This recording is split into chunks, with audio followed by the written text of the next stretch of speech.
Have you ever looked at a spectacular landscape photo or something and wondered what the photographer was able to pull out of his or her bag of tricks to make it look so much more dramatic than the shots you take on your smartphone? Although there are plenty of techniques that you can use to make your shot memorable, investing in a good wide-angle lens would be near the top of the list. But what makes a wide-angle lens special, and what can you do with them other than take close-up videos of animals? Or better yet, animals wearing hats? Let's start with a quick lesson. Whether a lens is considered wide angle or not depends on its focal length, which is just the distance between the point in space where your lens focuses incoming light and the digital sensor in your camera that actually captures the image. If that distance is less than the standard 35 millimeters, then you can refer to the lens as wide angle.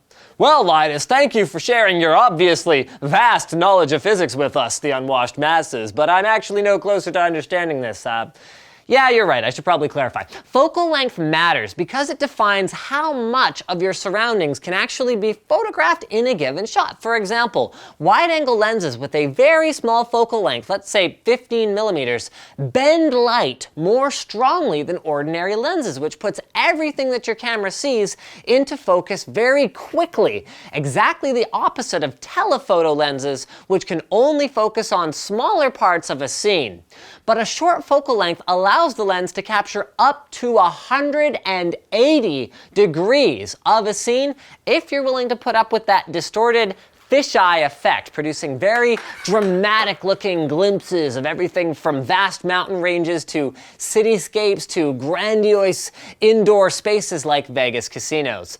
But let's say you're interested in something else other than just taking pictures of landscapes. What else can you do with a wide-angle lens? Well, let's suppose you want to capture a close-up shot of something, but set it against a cool background. Wide-angle lenses are great for making small, close-by objects look huge so we can see a lot of their details, while making faraway objects look very small and very far away indeed. And they do all of this while keeping all of it in reasonably sharp focus. So a wide-angle lens is a great option if you want to include details of both the foreground and background in your composition, or if you just want to make a picture of a bowl of fruit or something look super dramatic.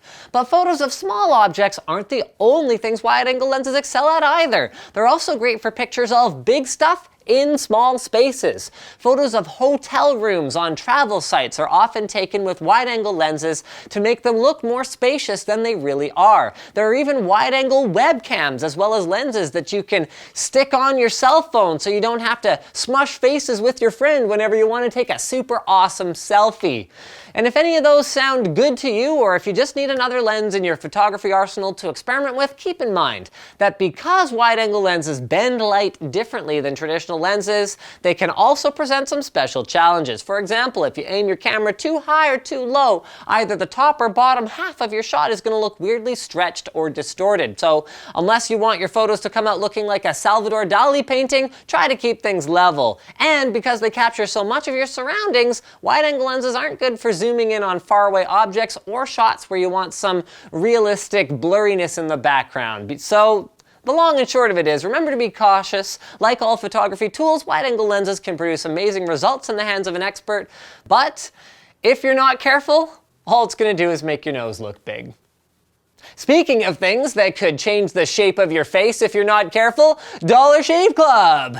Join the club to get razors and other bathroom supplies delivered directly to your door for only a few bucks a month. So aside from razors, they've got their Dr. Carver shave butter, which goes on clear so you can see what you're doing. Their One Wipe Charlies, which are peppermint scented, so you don't have to smell what you're doing.